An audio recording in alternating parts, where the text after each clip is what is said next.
नमस्कार, आप देख रहे हैं द न्यूज। आपके साथ मैं सृष्टि मिश्रा। समन में ना जाने पर अब बीजेपी घेर रही है आम आदमी पार्टी को। शराब घोटाले में बड़ी खबर इस वक्त की। बीजेपी नेता मीनाक्षी लेखी ने एक कड़ा प्रहार आतिशी मार लेना पर किया है। आपको मैं याद दिलाना चाहूंगी दर्शकों की आतिशी मार लेना लगातार प्रेस कॉन्फ्रेंस कर रही हैं, ईडी पर इल्जाम लगा रही है और कह रही है कि आज मैं प्रेस कॉन्फ्रेंस करके बता रही हूं कि कल मैं 10 बजे प्रेस कॉन्फ्रेंस करूंगी और बड़े खुलासे करूंगी। अब देखिए, खुलासे कर रही आम आदमी पार्टी की महिला नेता आतिशी मार लेना, लेकिन नहीं बता रही है कि समन पर कितने बजे कितने टाइम पर अरविंद केजरीवाल शराब घोटाले में पूछताछ के लिए जाएंगे। मीनाक्षी लेखी ने भी प्रेस कॉन्फ्रेंस किया।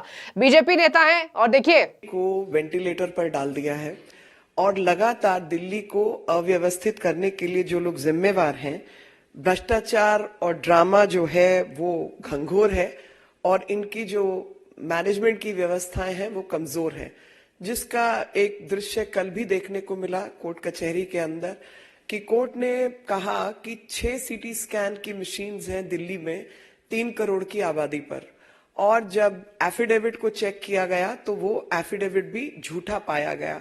लगातार वो लोग जो ईमानदारी कट्टर ईमानदार कहकर अपनी जगह पर बनाए थे और वायदा किया था, वही लोग कहीं ना कहीं भ्रष्टाचार की परिभाषा बन गए हैं और ऐसा हमें लगातार देखने को मिल रहा है। और वो चाहे अगर मैं आज हेल्थ इंफ्रास्ट्रक्चर की बात करूं, जल बोर्ड की बात करूं, 5 समन ईडी के अवॉइड किए गए हैं और उन 5 समन्स के जाने के बावजूद भी ये व्यक्ति जो है ईडी के आगे नहीं गए। और किसी भी स्वास्थ्य सेवाएं जो है किसी भी राज्य की रीढ़ की हड्डी होती है और ऐसी रीढ़ की हड्डी को मजबूत करने की बजाय लगातार बर्बाद करने का काम किया। अभी तक शराब घोटाले में जहां पर 2000 करोड़ 2500 करोड़ से ज्यादा जो है वो ईडी ने आकलन किया है कि पैसा जो है वो चुराया गया है देश का, अभी उस पर जिक्र चल रहा था और ईडी के समन्स का जवाब नहीं दिया जा रहा था, तो जल बोर्ड के अंदर घोटाला सामने आया, हेल्थ इंफ्रास्ट्रक्चर के अंदर घोटाला सामने आया। और अगर मैं हेल्थ की बात करूं तो नंबर ऑफ बेड्स इन्होंने वायदा किया था 30,000 बेड्स बनाने का, वो कोई बेड सामने नहीं है। इन्होंने वायदा किया था कि इंश्योर करेंगे कि जो इंटरनेशनल स्टैंडर्ड्स हैं 5 बेड प्रति 1000 लोगों के ऊपर, वो 2.5 बेड भी प्रति 1000 लोगों के ऊपर नहीं है। जो वायदा किया था कि 900 प्राइमरी हेल्थ सेंटर्स बनाए जाएंगे, वो प्राइमरी हेल्थ सेंटर तो बंद हो गए हैं और काफी सारे प्राइमरी हेल्थ सेंटर्स बंद हो गए हैं और जो संख्या है वो कहीं 200-300 के आसपास पहुंची हुई है। और जो प्राइमरी हेल्थ सेंटर की जगह पर सब हेल्थ सेंटर्स के नाम पे वो मोहल्ला क्लिनिक जो है वो बनाए गए और एक एक जो टिन शेड कहूंगी मैं, जो माचिस की डिब्बियों के बराबर जो इन्होंने पोटा कैबिन बनाए हैं, वो भी 50-50 लाख 40-45 लाख का एक एक खर्चा इन्होंने बताया है। जो सेंट्रलाइज प्रोक्योरमेंट स्कीम थी ड्रग्स की, वो ड्रग के प्रोक्योरमेंट में बात हुई थी पारदर्शिता की, ट्रांसपेरेंसी की, वहां पर सबसे ज्यादा घोटाला जो है वो उसमें पाया गया सीपीए के अंदर। और कॉस्ट इफेक्टिव मैनर ऑडिट की रिपोर्ट है, वो भी काम इन्होंने ठीक से नहीं किया है। यहां मीनाक्षी लेखी ने जमकर हमला बोला है। उन्होंने कहा कि आखिर आतिशी मार लेना जो प्रेस कॉन्फ्रेंस कर रही हैं, जो कह रही है कि ईडी ने हमें आरोपी बनाया और ईडी के खिलाफ हमारे पास सबूत है, हम ईडी को ही आरोपी बनाएंगे, ईडी पर हमने केस करेंगे। तो देखिए वो बता क्यों नहीं रही हैं कि आम आदमी पार्टी के मुखिया और देखिए अरविंद केजरीवाल को बीजेपी कट्टर ईमानदार बोलती है। आप जानते होंगे ये तंज के लिए कहती है। बता दें आपको, मीनाक्षी लेखी ने दिल्ली के मुख्यमंत्री और शराब घोटाले के किंगपिन बताए जाने वाले, बीजेपी का यह आरोप होता है कि वो किंगपिन है, अरविंद केजरीवाल समन पर कब जा रहे हैं और क्यों नहीं बता रही है। मीनाक्षी लेखी ने कहा कि विभव कुमार जो कि निजी सचिव है, बहुत बड़ी भूमिका होती है मुख्यमंत्री का निजी सचिव होना, मतलब समझ जाइए कि मुख्यमंत्री की सांसें कितनी बार आती है वो तक पता होता है। तो क्या आपको लगता है कि शराब घोटाले लाई है उस डिटेल में यही पता चला है कि इनके 2 लोग, जिसमें विभव कुमार और शलभ कुमार, साथ में एनडी गुप्ता जो ट्रेजरर हैं आम आदमी पार्टी के, ऐसे कई लोगों के यहाँ लोकेशंस में दिल्ली जल बोर्ड संबंधित और ईडी संबंधित घोटाले में इनके यहाँ पर रेड्स जो हैं वो चल रही हैं। और जो पर्सनल सेक्रेटरी हैं वैभव कुमार दिल्ली मुख्यमंत्री के, वही इस मनी लॉन्ड्रिंग केस में इन्वॉल्व हैं। मैं आपके माध्यम से ये बात बताना चाहती हूँ और दिल्ली की जनता को खास तौर पर कि 5 समन आ चुके हैं। 5 समन्स में से एक भी इन्होंने अटेंड नहीं किया है और लगातार झूठ की व्यवस्था इन्होंने कायम की है। और एक ही प्रश्न है कि जब आतिशी मरलेना प्रेस कॉन्फ्रेंस करती हैं, वो तमाम इधर उधर की बात जरूर कर रही हैं, लेकिन ये नहीं बता रही कि अरविंद केजरीवाल ईडी के समन के जवाब में ईडी के सामने कौन सी तारीख को कितने समय पर पेश होने जा रहे हैं। तो आपके माध्यम से मैं ये प्रश्न सीधे तौर पर कर रही हूं कि when are you going to present yourself before the ED.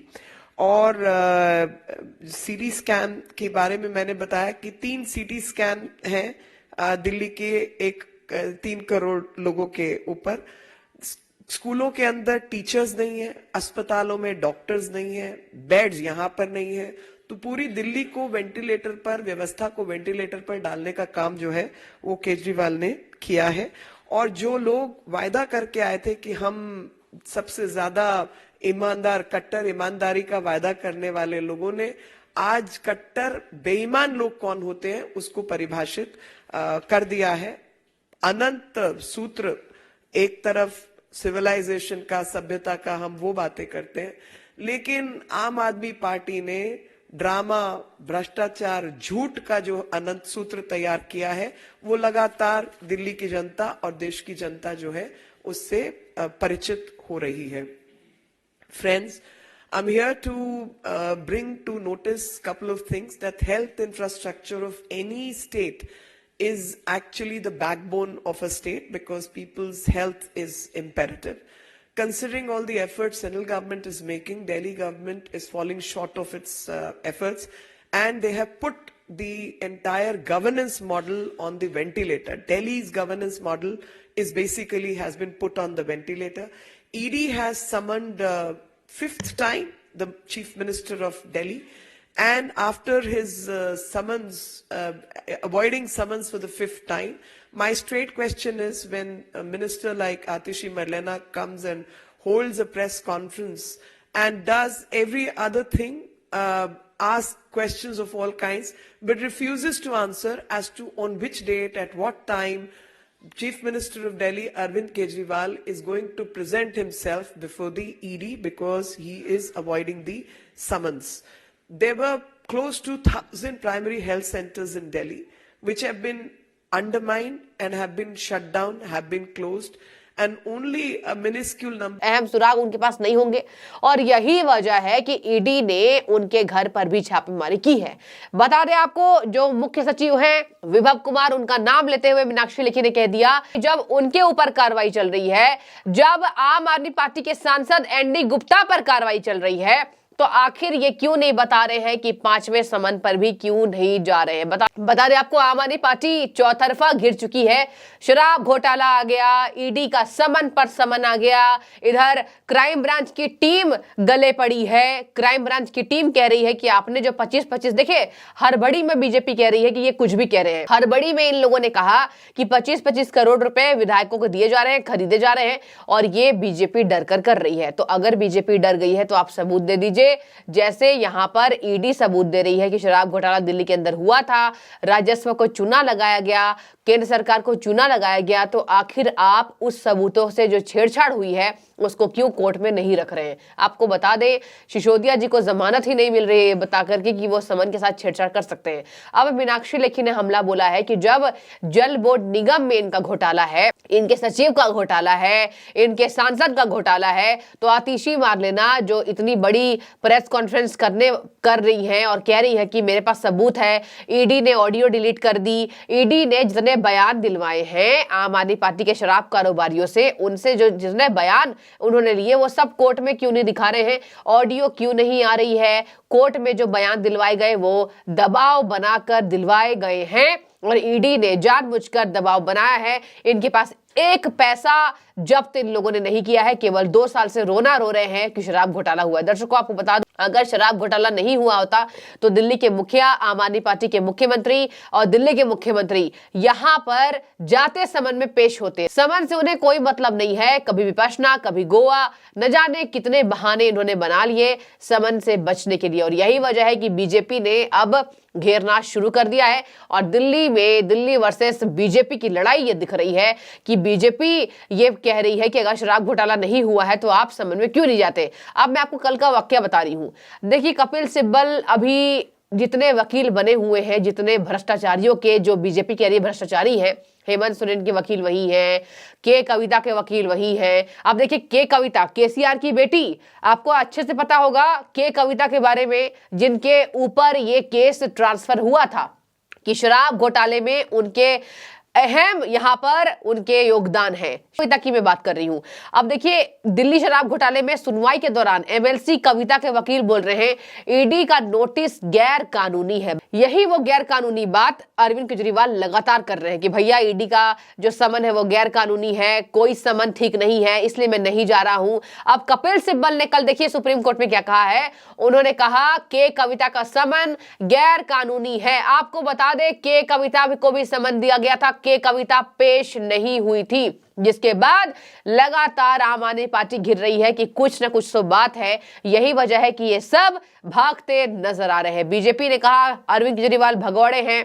BJP ने कहा ये वही अरविंद केजरीवाल है जो सच्चाई का आईना लेकर आए थे, सच्चाई दिखाने के लिए जनता को, लेकिन अब झूठ से घिर चुके हैं कि कितने झूठ ये बोलेंगे। बता दें आपको, पीठ ने मामले को इस महीने की 16 फरवरी तक के लिए स्थगित करते हुए कहा है कि पिछले मामले में दिए गए आदेशों और रिकॉर्ड की जांच की जानी चाहिए। मालूम हो, पिछले सुनवाई के दौरान पीठ ने याचिका को नलिनी चिदम्बरम और अभिषेक बनर्जी के मामलों के साथ संलग्न कर लिया था कि अभिषेक बनर्जी और नलिनी चिदम्बरम के साथ आपकी सुनवाई होगी। दर्शकों आपको बता दूं, के कविता के मामले में 16 फरवरी को सुनवाई होगी। के कविता ईडी के समन में पेश नहीं हुई है। दिल्ली शराब घोटाले में बीआरएस एमएलसी कलवा कुंतला कविता को ईडी के समन पर सुप्रीम कोर्ट में सुनवाई हुई, जहां उनके वकील कपिल सिब्बल ने अंतिम जांच की मांग की है। देखिए, कपिल सिब्बल बार बार जांच की मांग करते हैं, बार बार जांच की मांग करते हैं, कह रहे हैं कि जांच होनी चाहिए, कहां है गैर कानूनी नोटिस, क्यों आया। वकील बतौर वो कहते हैं कि मेरे मुवक्किल को जितने समन भेजे गए हैं वो गलत है। के कविता का केस वही लड़ रहे हैं कपिल सिब्बल। आपको ज्ञात हो, हेमंत सोरेन मामले में भी यही बात कही थी उन्होंने, जी जान लगा देंगे भ्रष्टाचारियों को सही साबित करने में कपिल सिब्बल जी। और यही वजह है कि बीजेपी उन्हें कहती है कि ये भ्रष्टाचारी के वकील हैं। अब नाम उठाकर देख लीजिए, हेमंत सोरेन, न जाने कितने बड़े बड़े केसेस ये लड़ते आए हैं। हालांकि बहुत काबिल वकील है, ये बात माननी पड़ेगी, और काबिलियत के तौर पर ये झूठे केस को भी सच्चा बनाने में अपने जिम्मेदारी निभाते, ऐसा बीजेपी कह रही है। बीजेपी लगातार कपिल सिब्बल पर आरोप बढ़ रही है और कह रही है कपिल सिब्बल क्यों बचाते हैं। आपको बता दूं दर्शकों की ईडी के वकील ने अदालत के ध्यान में लाया। देखिए, ईडी के वकील ने कहा है कि कविता समन नहीं ले रही है। देखिए, हर इनकी पार्टी घिर चुकी है। शराब घोटाले में जितने भी व्यक्ति, जितने भी इंसान का नाम सामने आया है, सब समन में नहीं जा रहे हैं। के कविता के लिए ईडी के वकील ने क्या कहा, समन में नहीं आ रही है। और आपको बता दें, मुकदमे में नहीं आ रही है। ईडी की ओर से पेश अतिरिक्त सॉलिसिटर जनरल एसवी राजू ने न्यायमूर्ति बेला एम त्रिवेदी की अध्यक्षता वाली पीठ से कहा, उनको अवगत कराया कि के कविता समन से बच रही है, पेश नहीं हो रही है। कपिल सिब्बल ने इसमें दलील दी कि पिछली सुनवाई में ईडी ने कहा था कविता को समन जारी नहीं किया गया है। कपिल सिब्बल के मैं आपको बयान बता रही हूं। ईडी के वकील ने कहा यह पहली बार, एक बार ही सीमित है, हर बार नहीं। कपिल सिब्बल ने कहा ईडी का नोटिस गैर कानूनी है। बार बार नोटिस को गैर कानूनी, अगर इतना ही नोटिस गैर कानूनी है तो एक बार समन में केजरीवाल जी क्यों नहीं चले जाते हैं। मीनाक्षी लेखी ने एक बड़ा प्रहार अरविंद केजरीवाल पर कहा है। और बता दें आपको, बीजेपी कह रही है कि हम थक चुके हैं ये देखते देखते कि अरविंद केजरीवाल और कितने झूठ पूरे देश से बोलेंगे।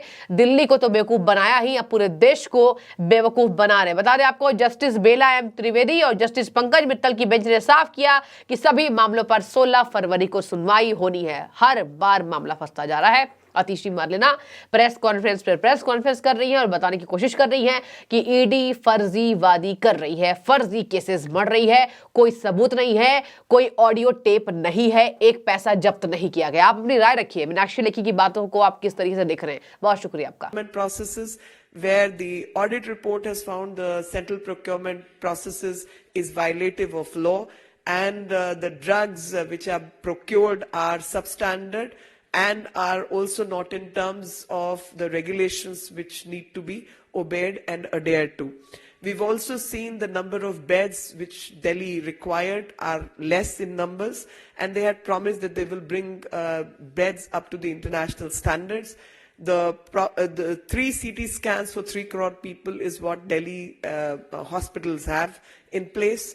We've also seen whether it's drugs, it's beds, it's ventilators, everything is not meeting the standards and is falling short on all these performances. The worst one can think of is there can be no facility, and especially the medical facility, without the doctors. So there's shortage of doctors. There's shortage of teachers in schools. And there are quality professionals missing in the entire infrastructure. So in the name of health infrastructure, scam after scam is what one gets to see. So I can say that ye jo Delhi ki sarkar hai, is only bothered about publicity, is only the hunger to get publicity is so huge that they are hungry for publicity. They are hungry to stay in power at any cost. They are hungry and greedy for corruption. But when it comes to doing their job, they are missing in action. So, Vigyapan par zor or Vyavastha kamzor is what one can think of. One can also think that Bhrashtachar or drama jo hai, wo purzor or gangor. ये सब गंगोर और पुरजोर drama और भ्रष्टाचार जो है उसका सिलसिला चारों तरफ मिलता है. One can always see that every time you ask questions related to law, adherence to law and order, adherence to regulation, one finds that everywhere they're missing in action, and only emphasis has been on the drama, on publicity, on the wrongdoings, and creating so much of ruckus and racketing in the form of scams is what Delhi has witnessed. Any questions, I will welcome. And I must add another line that they are responsible